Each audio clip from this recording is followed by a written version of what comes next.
There we go. This will be available to folks who weren't here tonight, or if you happen to lose power and not be able to stay with us for the entire meeting. There will be at least one poll tonight during our conversation, so please, when that time comes, vote on that poll because we do want to hear feedback from everyone and make sure that we're accommodating everyone when we're talking about our council coordinators going forward. This is the first of what we're going to have of 4 this year. And we're going to have some conversations around whether those should be in person, virtual, or some form of hybrid. So before we get started with our actual presentation, I do just want to make a few quick introductions. With us tonight, we have a few board members and members of the council's leadership team from the staff perspective, and I want to make sure that those folks get introduced. So with us tonight is Joe Gerke, our council commissioner, Jim Scheel, the vice president of district operations. We have, I believe, each of our territory chairmen, Dwight Thompson, Jeremy Schumacher, Holly Campbell, and Mark Martinez with us as well. And then from the council leadership team side, we have Jillian Shuri, who is our new program director for activities, and will be taking that role on officially April 1st. We have Bill Beaumont, our director of support services. We have Chris Otto, our director of field services. We have Manny Ramos, our scout executive. And in addition, we have Shauna Scott, our communications and marketing director, and Collie Thompson, our outdoor adventures registrar. So at this time, I'm going to pass it over to Manny to say a few words. Well, good evening, all. It's so great to see such a great turnout tonight. I know we got the possibility of some interesting weather here, so certainly hope everybody's staying safe. I'll just be on for a short time. My 11-year-old has a school performance that I'm about to head to, so I'm gonna jump off as soon as I'm done. But I just want to jump on. First off, thank everybody for being on. Thank you so much for being on this journey with us. We are excited about the future of our programming.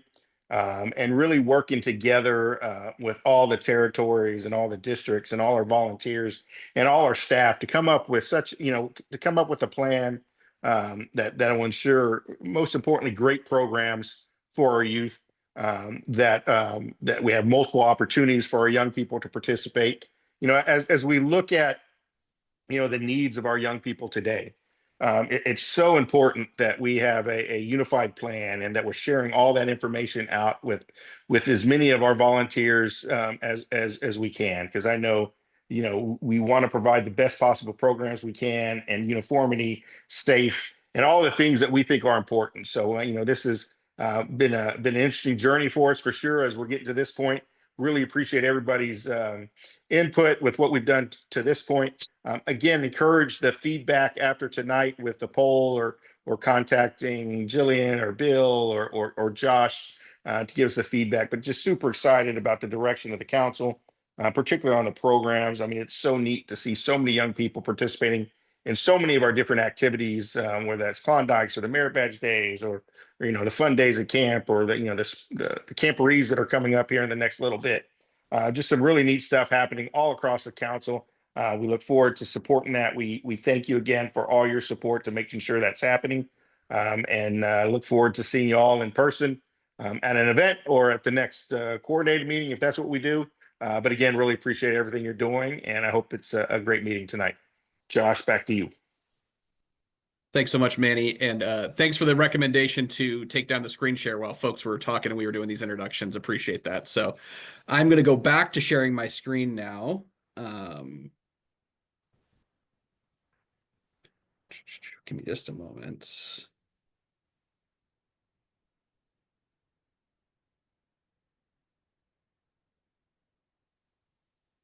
There we go. So again, thanks everyone. My name is Josh Cunningham. I'm the council camping director. And tonight's presentation is centered around, the long-term planning of our program planning process in the Chief Seattle Council. And we have some specific goals centered around this. And this has come after, 2 years of listening, taking feedback, and trying to make adjustments to the way that we plan each year of scouting in the Chief Seattle Council when it comes to what we do, providing programs for the young people and adults that come visit us each year. So our goals are centered around, we want to make sure that our programs are as safe as possible. We want to be as efficient as we possibly can. We want to have staff-supported volunteer leadership in our program fields. We want quality programs council-wide.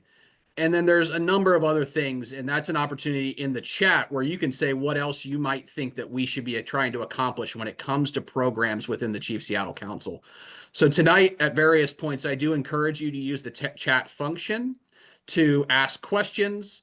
There will be various people on the staff side that will be answering those questions for you, and we will have time at the end to try to answer some of those questions out loud as well. So some important dates and things that have happened up until this point. So starting in November of last year, we completed the draft calendar for the 2025 program year. And we heard feedback that was very far behind. So we made some adjustments and we added some benchmarks for our 2026 calendar that we're going to be discussing tonight. And as you can see further down the slide, we really want to have our calendar out a lot quicker than we have in the past. In December and January, we held staff trainings. In December of 2024, we trained all of our field staff on short-term camp administrator training. And then in January 2025, we trained the staff on this exact same presentation that you all are receiving tonight. Then in January on the 22nd, we held a Territory Key 3 meeting where we went over this exact same presentation with all of our Territory Key leadership as well. Tonight, we're holding our first council coordinated meeting of 2025, and we've invited our field staff, our territory teams, our training teams, the territory commissioners, and various council committees to be a part of this conversation. So the big thing that's coming, or that we're adjusting our benchmarks for, is we want to start putting out an 18-month calendar that is a draft for the 2026 year. Not a draft, I'm sorry, but is a program calendar for the 2026 year that our units can look at and know exactly what is happening in the Chief Seattle Council and all of our territories. We are asking that Territory Key 3 submit their versions of the draft calendar by April 15th. And then Jillian, along with other key volunteers and council staff, will be making a finalized version that'll get published on May 15th. And this calendar covers from June of 2025 through December of 2026. Additionally, we are going to be bringing back council coordinated meetings like we have tonight. We have tentatively scheduled 3 additional council coordinated meetings this year, the first of which being Thursday, May 22nd, then Thursday, September 25th, and then Thursday, December 18th, with that last one being a year-end celebration of all the great work that our volunteers and you all are doing to ensure that we have quality scouting programs in the Chief Seattle Council. So I think there's going to be a poll coming up at this point that's going to ask if you would like to see those be virtual, hybrid, or in person. And we want to have that feedback in order to help us plan for these meetings going forward. So I'll give everyone a moment to make their votes.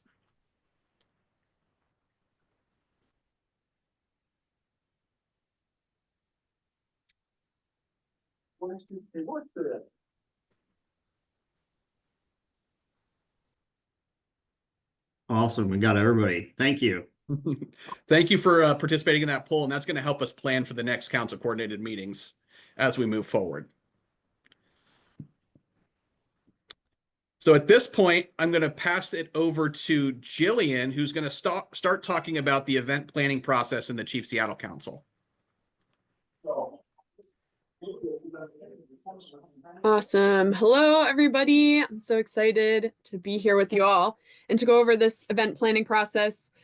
We've been, talking to all of you about this for a while, listening to the pain points, trying to figure out how we can make this the best process for everyone. So that said, we're going to go through it point by point. We're really excited about it. Here we go. Like Josh said, if you have any questions, please put them in the chat. We can address them at the end. We're also going to be sending out all of these materials after this meeting. We have a one-pager of the process. We'll send out the presentation, all that good stuff. So to start off, like Josh mentioned, we're going to have that 18-month program calendar. We've heard, feedback from you saying that you'd like to be able to plan things further out. So from now on, every year we will be putting out that 18-month program calendar in May, and that'll go to the end of the following calendar year. So this year, the calendar we put out in May will go to the end of 2026. Next year, the calendar that we put out will go until the end of 2027, and so on and so forth.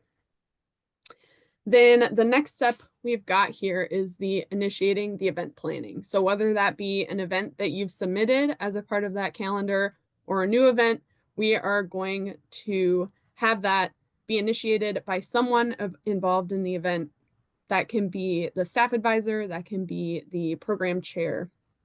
And you're going to do that by submitting the event planning proposal form.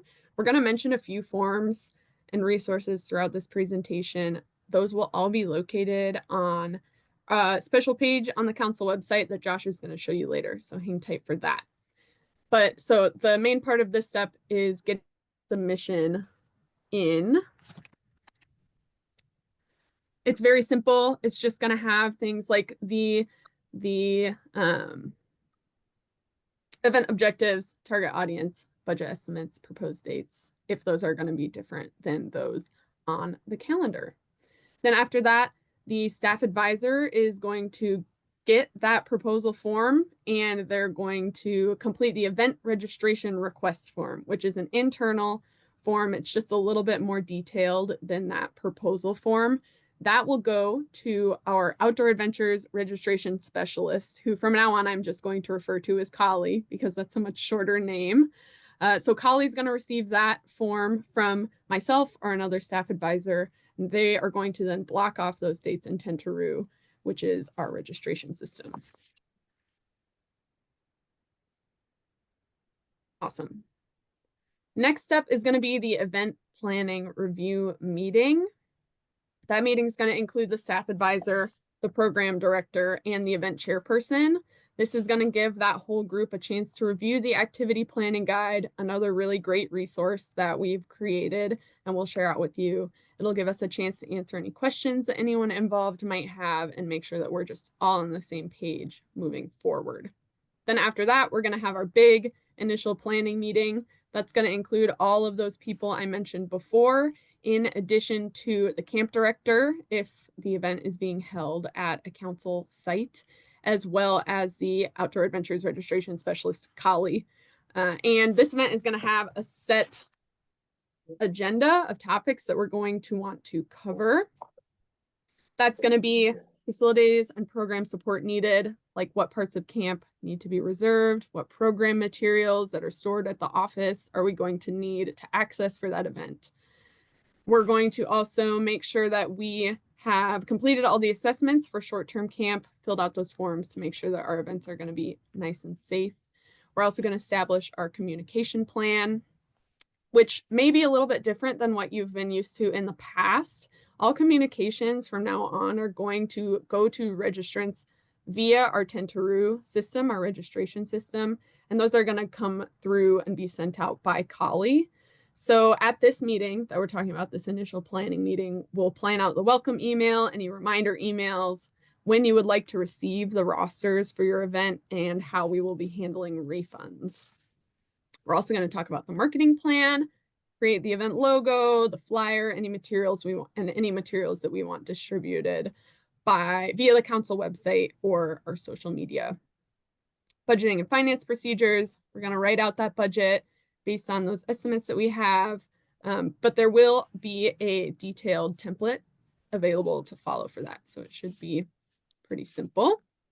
And then again, lots of planning is going to go into these events. So we'll schedule any additional follow-up meetings if necessary.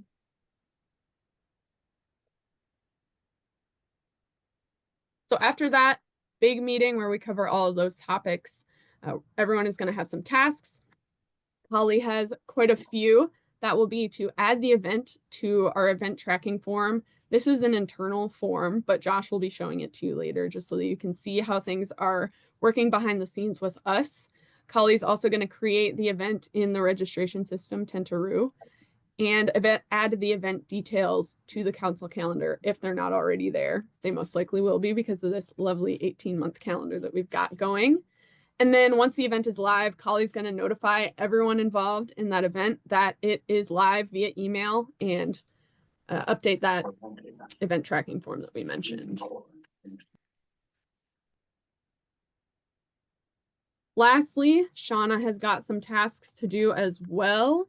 So the staff advisor or the program director, myself, will work with the marketing director, Shauna, to share all of those details that we talked about in that initial event planning meeting. There will be a web page created for the event, and she will notify that team when that web page is live. Marketing will go out in all of the following communications: those roundtable roundups, territory newsletters, adventure trail, training tracks, and department mailers. And then Shauna will also be establishing a schedule for posts about this event in conjunction with all the other awesome events that we have going on. And that is the process.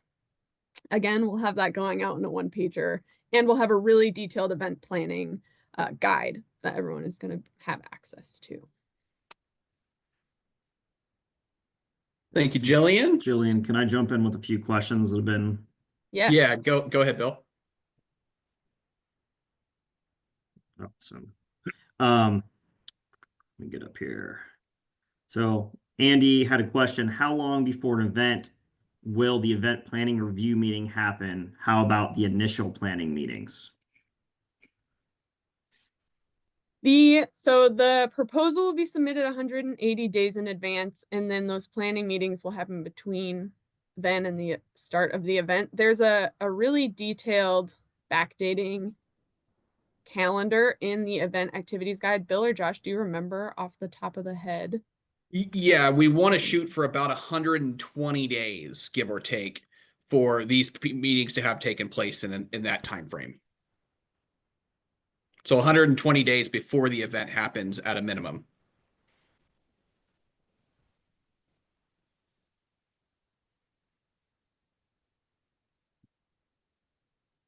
How rapid can the event planning process potentially be? Can it be last minute for the same month if necessary? Similar but different question.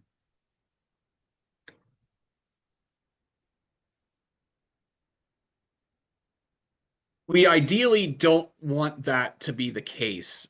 We really want to be able to put our full effort from a marketing perspective, from a resources in the council office perspective behind an event. So we are aware that things pop up or things happen, or things that just get lost in the scouting world sometimes. But ideally, we want to have a calendar that's built 18 months in advance, so that way we know what's happening. And then if something needs to change, we can make those adjustments as we need to on the fly.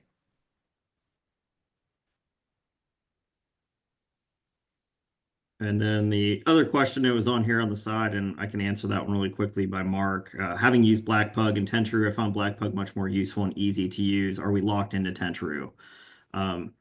We've heard everyone's concerns regarding Tentrue and the usage of it. We are looking into that. We are most likely locked into it through at least this year, just based on our contract alongside how long it would take to get the new process going. But we are looking at actually 3 different options right now. And once we have more information on that, we'll get that out to everyone.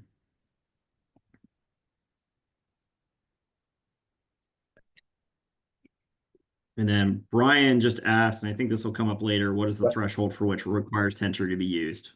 So yeah, we'll address that one here shortly. Cool. Great.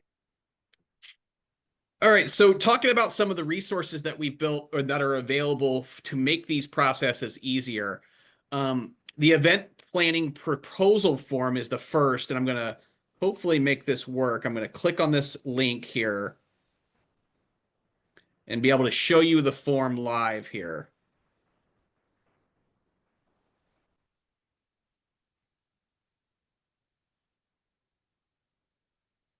All right, hopefully that's showing up for everybody. So this is the event proposal, planning proposal form. It's pretty quick, pretty easy. Just general information: event name, event location, chair's phone number, email address. What is a brief description of what your objectives for the event are, who the target audience is, and then a real rough outline of what a budget could look like.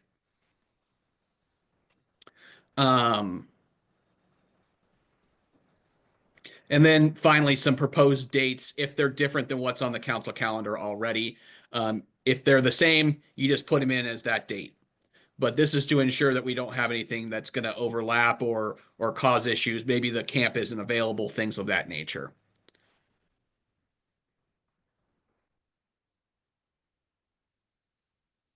So then once that form has been completed, the staff advisors had that initial planning meeting with the event chair.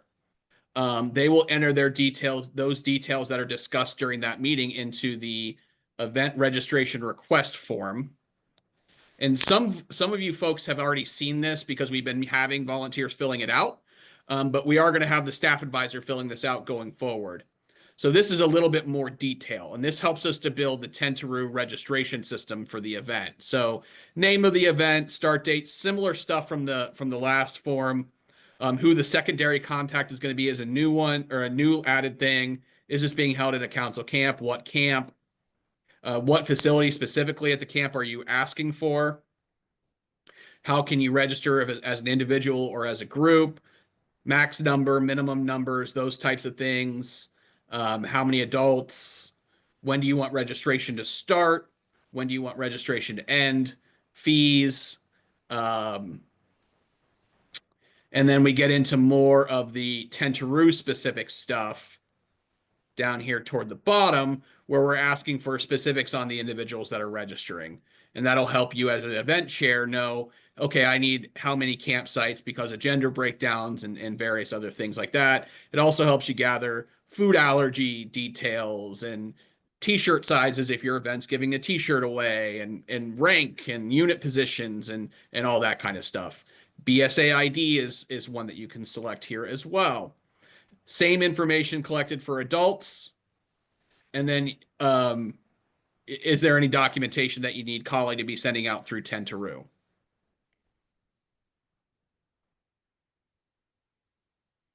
And then the last resource, or the second to last resource we're going to touch on here, is our event planning guide. So this is in a 95% complete draft state right now. We hope to have this done in the next week or two. But this is a document that allows you as an event chairman, and of course it's not going to show for me. It's a 20 or so page document that tells you exactly how to run an event. It tells you all the information you need, from how do I make purchases, and how do I, work with Kali on the registration side, and how do I, who do I contact about X, Y, and Z, and what vendors can I use? All that kind of information is in that guide. We know a lot of folks on this call tonight have been doing events within the Chief Seattle Council or the Grand Columbia Council even for such a long time that this isn't new news to you all.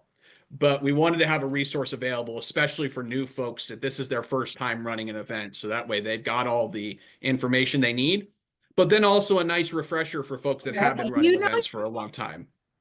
Whether that be, our spending procedures and what those are, and how do we ensure that we're spending our dollars properly and we're being good stewards of those funds. So that's there as well.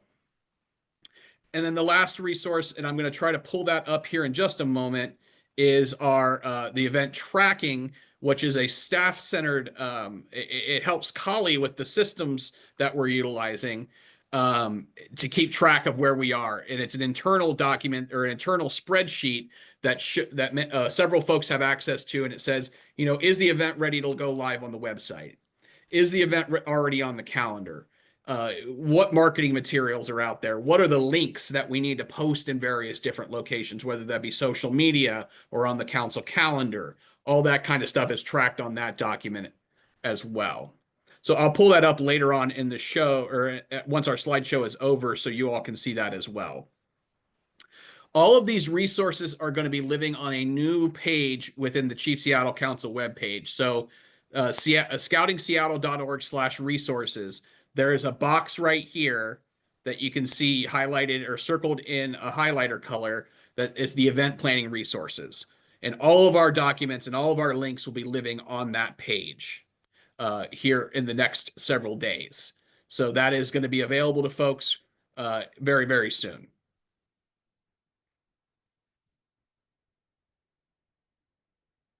So one of the big questions we've been hearing a lot is who's responsible for what within this process. So annually, the Territory Key 3 is responsible for the creation of the annual Territory events calendar, which will be due by April 15th of every year. They're responsible for the recruitment of event chairs. So those are folks that sit on the district or the territory committees. So they're responsible for that from an approved prospect list. The Territory Key 3 is responsible for helping promote events at the monthly roundtables. And then they're also responsible for ensuring the participation in our quarterly council coordinated meetings. The Outdoor Adventures staff or the staff advisor are responsible for managing the program planning process and ensuring that we follow it, updating the online council calendar or territory calendar, supporting event chairs by creating event marketing materials, processing event reimbursements, working with event chairs on the planning process as a holistic view, creation of online registration resources, updating the websites, and ensuring our council financial policies are being followed. They also assist with the National Camp Standards Program, ensuring that we're meeting those standards for short-term camps.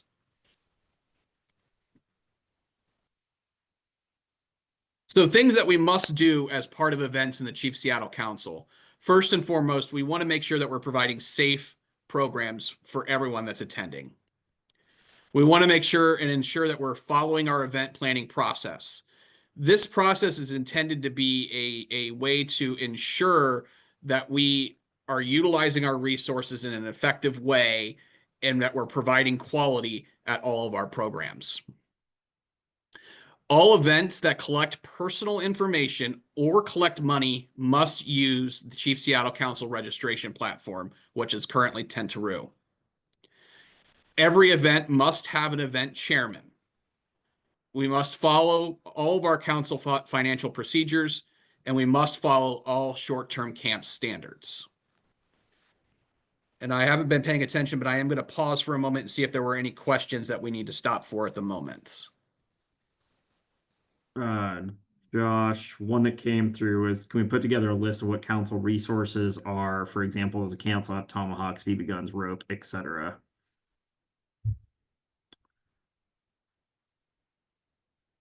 I think that's Carol, that's a great question. I think that is something that we can put together and ensure that we have a list of what is available for events to utilize both at the council office, at our council properties, and other storage areas around the council territory. Mark had a sort of a two-part question. Does this apply to multi-unit events? For example, what if the 4 of the Duwamish units want to camp together? It's a great question. Thank you, Mark. So there's been a lot of questions recently about what if 2 units want to get together and go to a camp out or go on a hike or whatever it might be. So the language from the Guide to Safe Scouting states that with council approval, units may do multi-unit events such as camping together at a state park or going on a hiking trip or a canoeing trip together, that with units that are not chartered by the same chartered partner. At this point, we're putting out there that our district executives have the authority and the ability to sign off on those type of things. So all you have to do as a unit leader is reach out to your district executive, tell them what you're doing, and they can give you the thumbs up or the thumbs down on it. So it's pretty straightforward process, but as far as registrations and Tentaroo and all that kind of stuff, you do not have to go down that route for multi-unit events when you're talking about 2 or 3 units getting together to go on a hike.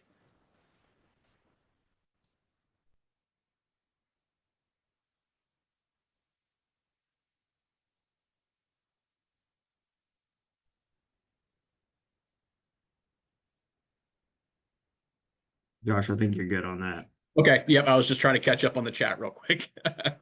All right. So next up is talking about responsibilities within the council office will be Bill. Yeah, hi everybody. I'm going to keep my video off because I'm having some internet issues, so I apologize.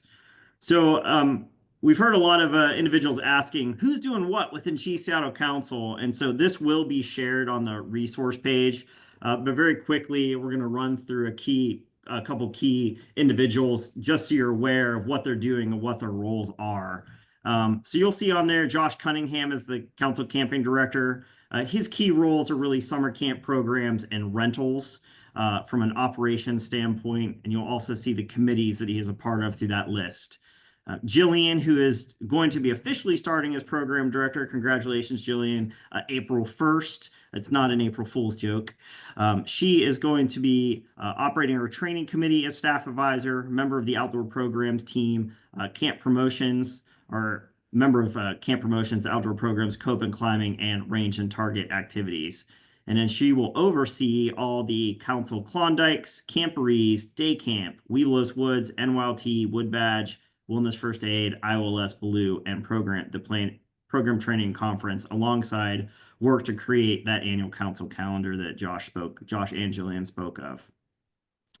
As you continue to scroll down this list, you'll see the name Zach Dunkelberg. We hired Zach in the fall as a program director of support services to oversee and support our food service operations council-wide. As we have 7 properties and are running a multitude of events, we wanted to ensure consistency in menu planning and support across the council, and that is Zach's role. He's doing a phenomenal job of that. I believe he's also on the call tonight. Shauna Scott, communications and marketing director, as we mentioned earlier. Shauna does all the graphic design, website, social media administration. She's the communications committee staff advisor and member of the camp promotions committee, and will be a key support in any of the activities we do. You'll see her great work on Facebook all the time. Collie Thompson, outdoor adventures registration specialist. Collie is our Tentaroo guru, or our registration specialist guru. They provide admin support for summer camp, winter camp, family camp, and all these events that are being put online, including helping with camperships as well. Alongside that, out of our Yakima office, Lisa Graham is also a Tentaroo support to be managing our website calendar.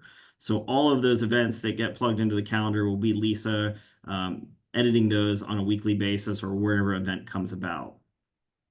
Could you jump to the next slide there? Yep. On our field staff side, Chris Otto, his support outside of being a director of field service and managing our field team, supports the Scouting for Food Drive and the Silver Beaver Selection Committee. Apologize for the typo. Bradley Roberts is the National Jamboree staff advisor. John Paget is our Advancement Committee staff advisor. Thomas Conley is the Sea Scout staff advisor. Sarah Ross handles the Alaska Airlines Day.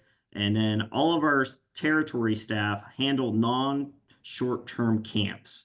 So when one of these forms is submitted for merit badge events, Pinewood Derbies, marble tournaments, sporting partnerships, territory award dinners and events, though the staff advisor for those will be the district executive or field staff member.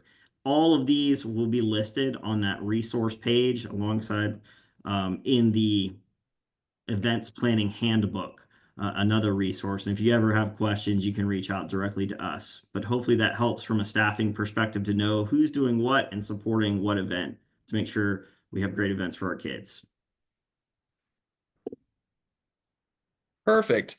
And the next slide is going to be a little bit of a back and forth panel on some questions that we've gotten prior to tonight, but I do want to pause again and we can try to dive into some of the questions that were asked in the chat. So there was a question, what is required in addition to like what resources are available? What is the requirements like in training necessary for folks to be able to do things like tomahawks or maybe archery, things of that nature? So those are spelled out in the National Camp Accreditation Program standards. What is required for those various trainings? Those are, very, very, very well spelled out in that document. Under the SQ section of the National Camp Accreditation Program standards. So there is various levels of training that are required for various things that we do. It's hard to drill down on one specific thing. But for archery, for example, you do need to be a range master through USA Archery or BSA Range Master. And various other trainings are required for various other things.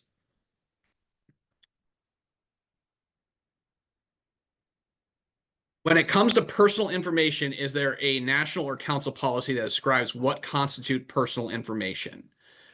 So personal information can be anything that's can lead to the identification of an individual.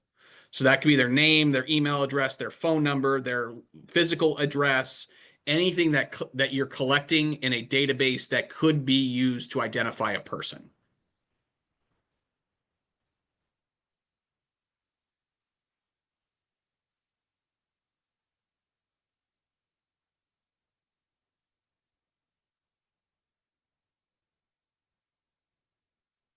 Great.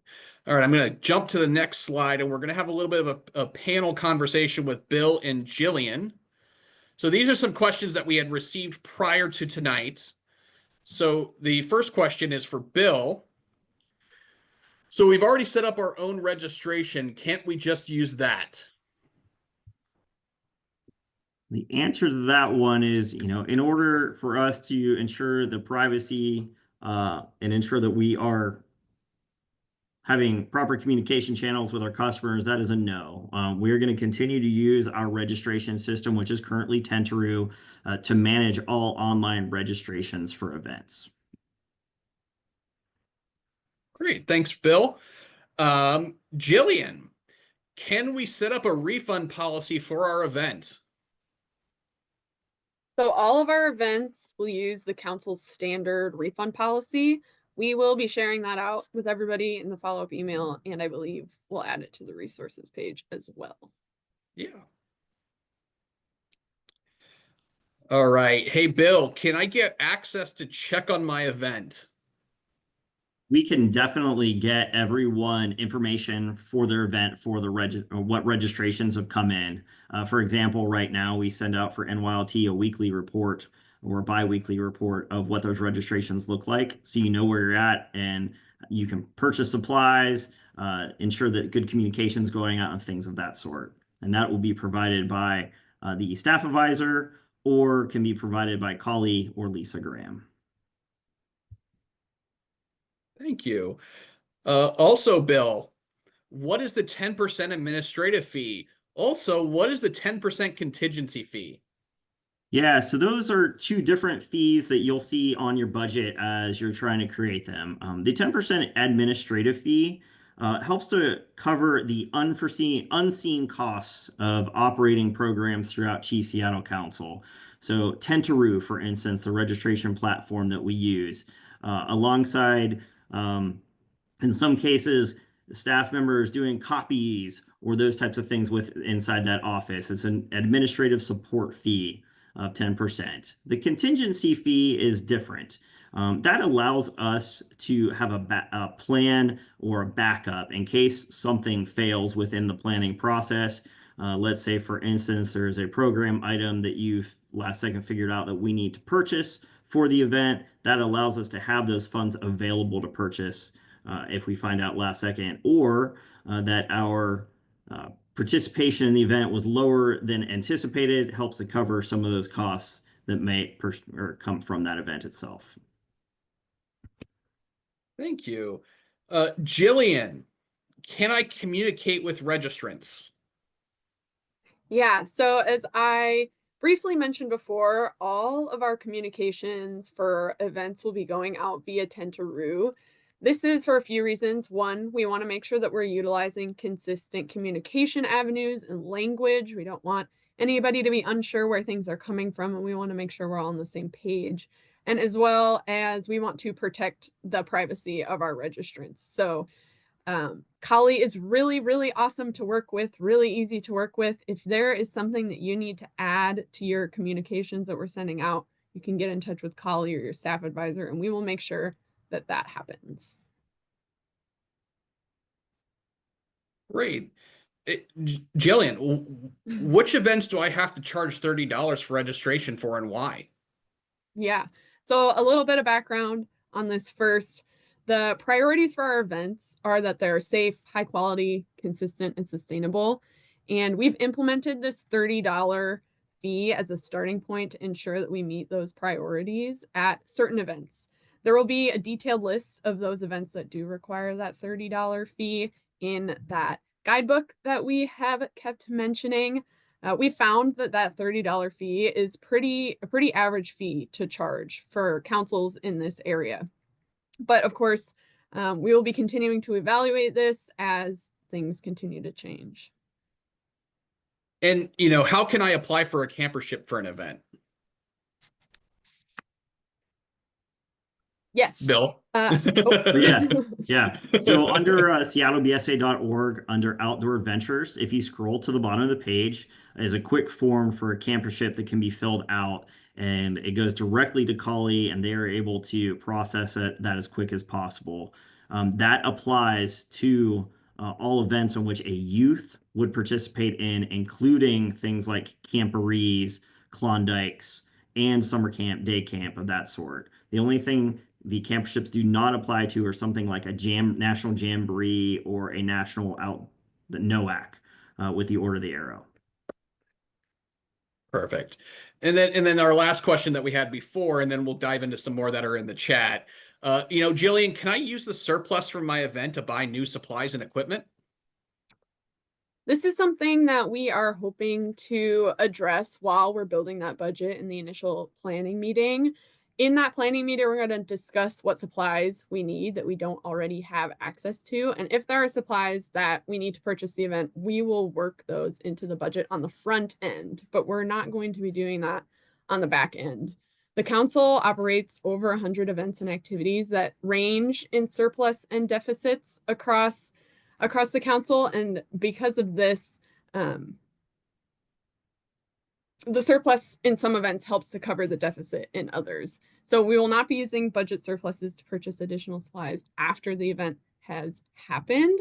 If there are supplies that we need for the next year, we will absolutely work those into the budget and make sure that those are things that we have access to going forward. Great. So just looking at the chat, there was a question earlier from Mark. A useful tool would be to have a list of people that can fill various positions, health officers, range safety officers, short-term camp administrators, things of that nature. Mark, that's a great conversation to have with the staff advisor for your event. They can certainly help with that process to recruit those types of folks. We've had a lot of difficulty over the last year or so finding health officers, for example, for various events. We have begun to create lists of folks that meet those qualifications. It's important to note, though, also through our camp standards, that the definition of a health officer changes depending on what property you are in the Chief Seattle Council. So, for example, at Camp Parsons, the health officer needs the lowest level of required training to be called a health officer out of all of our properties in the council, because that camp is less than 10 minutes away from EMS services. So the 10-minute mark for EMS services is kind of the threshold that determines the qualifications that health officer needs. And Camp Parsons just happens to be 8 minutes away from a full-time fire department. But yeah, your staff advisor can certainly help you with those various positions and help you to interpret the standards and ensure that we're meeting them as well, to the best of our possible ability.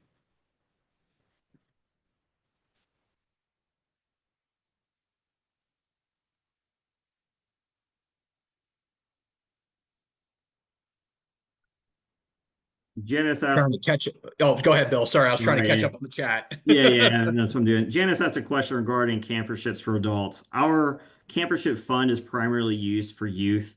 If we have an adult is trying to take a training, is having challenges with that, I would recommend reaching out to the staff advisor for the event and have that conversation. There are ways in which we can help to support.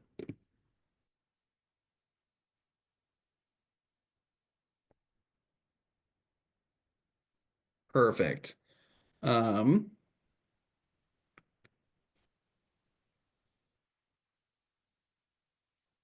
Sorry, I was very far behind in the chat, so I'm trying to catch up. Uh,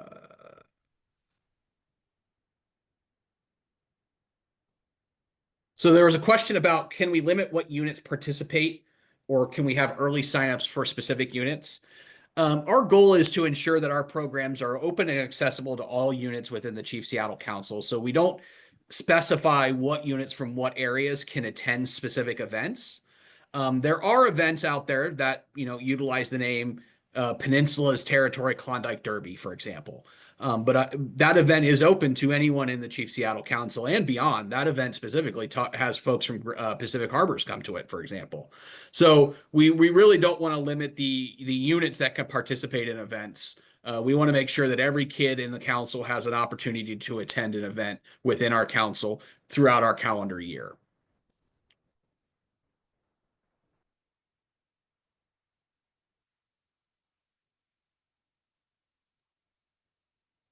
Josh, Keith just sent a question regarding the team up calendar. Am I to send the territory calendar to Collie to get entries made to it, or who does this?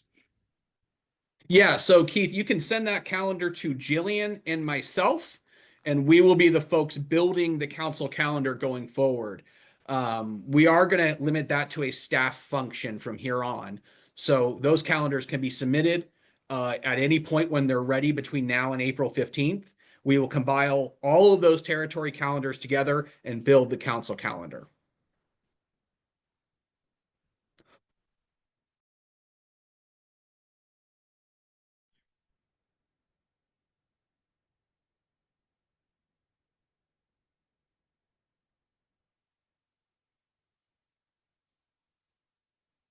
All right, Bill, did we have any more questions?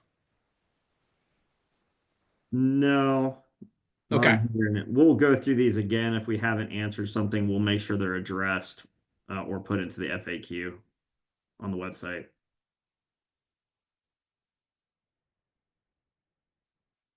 So just to wrap up our evening tonight, and if you have any last minute questions, please feel free to throw them in the chat. But some key takeaways and action items from tonight is we really want to have our council calendar created and ready to roll out June 1st. So please submit your territory calendars by April 15th to myself and Jillian, and we will start to compile those things together.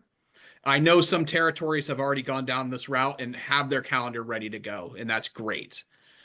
We do encourage all of you to attend our future council coordinated meetings, whether they be hybrid or in person or completely virtual. We will communicate out just like we did for this one well in advance with various information about those meetings.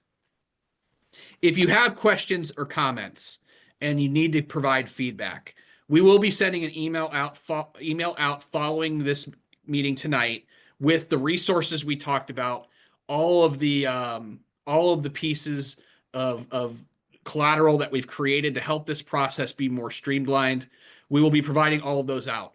We also want to hear feedback from you. So please have a conversation with Jillian, myself, Bill, Chris, your district executive, whoever it might be. Let us know how this process is working.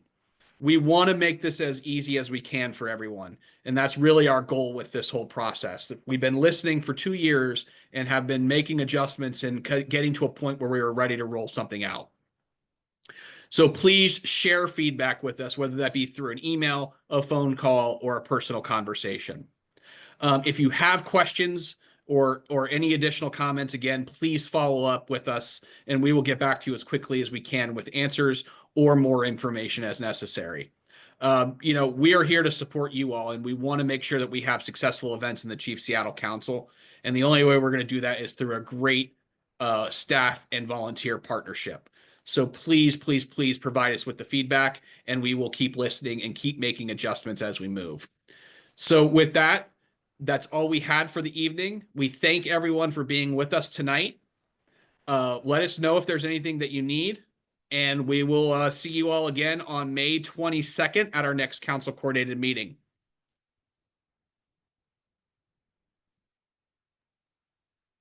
Thanks, Josh. Thanks, everybody. Thank you. Thanks, Josh.